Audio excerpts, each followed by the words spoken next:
Nakakaloka sila 'no. Alam mo ngayon kung ano yung alam niyo pala ngayon kung ano yung dinagdag nila? Impeachment. Naglilibot po sila ngayon kada bayan, kasama si Gloria, Attorney Vic, Glenn Chong, si Sara kasama. Basta naglilibot sila kada bayan, pinupuntahan nila yung mga congressman para makalikom sila ng pirma.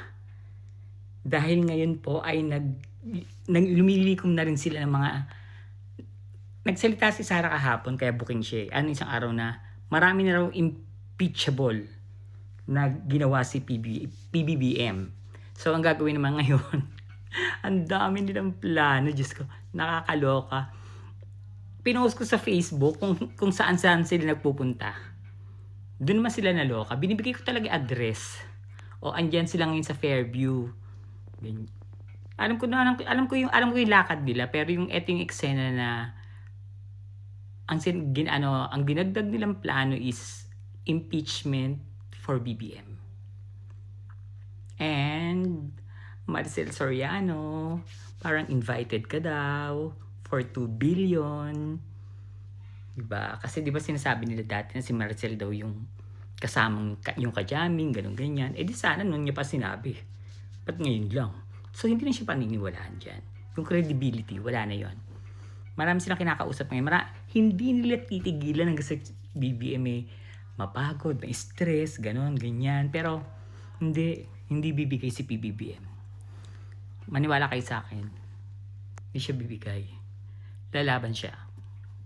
Pero syempre, suportahan natin ang presidente.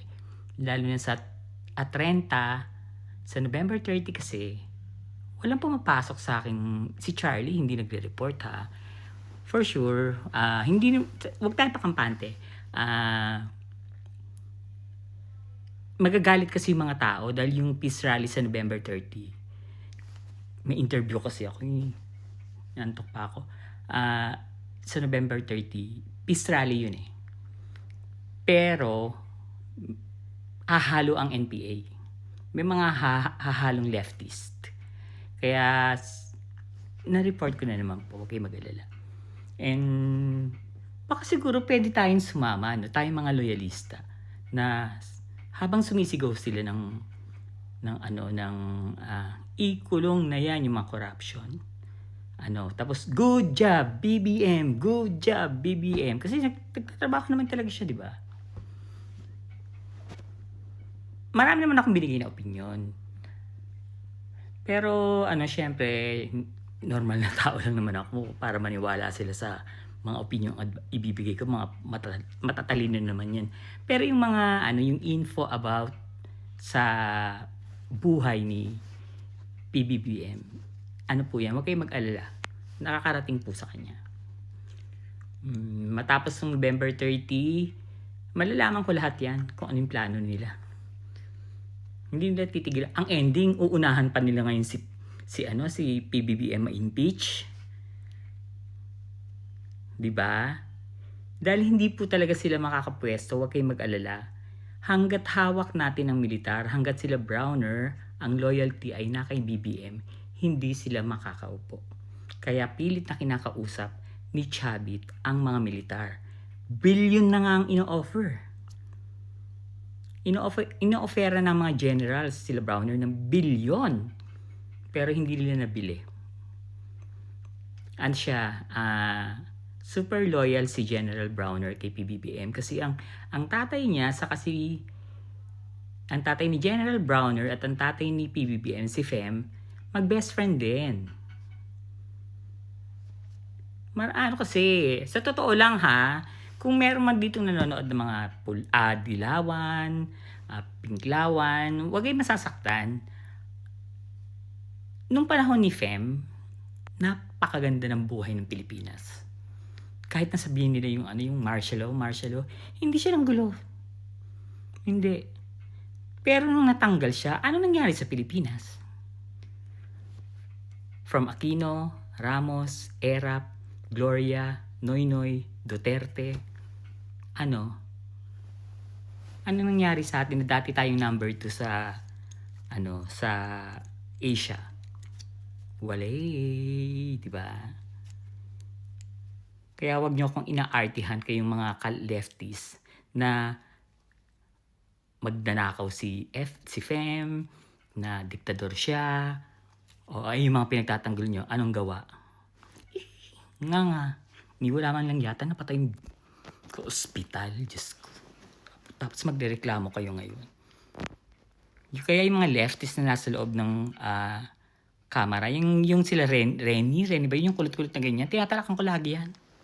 Akala mo naman buhay na siya nung buhay pa, panahon ni Fem. Akala mo buhay na kung magsalita eh.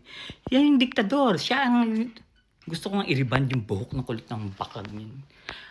Basta November 30, malapit na po yan.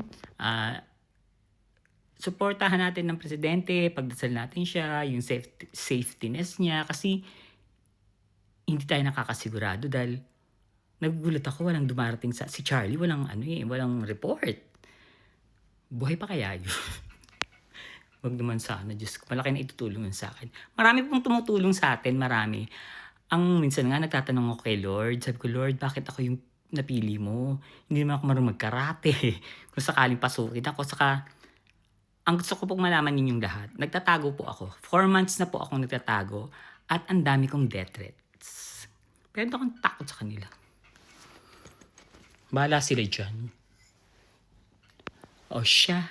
May interview lang po ako. Gusto ko sana kayong chikahin. Pinaalam ko lang po sa inyo yung next nilang plano, yung impeachment. Na kinakantahan na nila mga congressman para pumirma. Pero meron ng gagawin. Sinasabi ko na yan. May eksena na. Hindi ko lang pwedeng siyempre sabihin sa inyo, di ba? Okay, mag-alala. Hindi nila matatanggal ang presidente. Basta maging alert lang siya kasi ibang gumalaw ang demonyo at ahas bigla na lang lumalabas saka nanunuklaw. Diba? Kaya God bless kay President and the Philippines at ako'y mag-aayos na dahil ang interview ko ay 8 a.m. Chururut sa akbe. Sara Baliw, Sara. Yung mga sinasabi ni Saldi, scripted Bago niya pa sabihin yan, pinost ko na yan. Yung kay Sandro, saka yung operation sirain si Lisa Marcos. Kung maniwala dyan, di si Saldi yung nagsasalita. AI yun. Script ng mga DDS. Bye!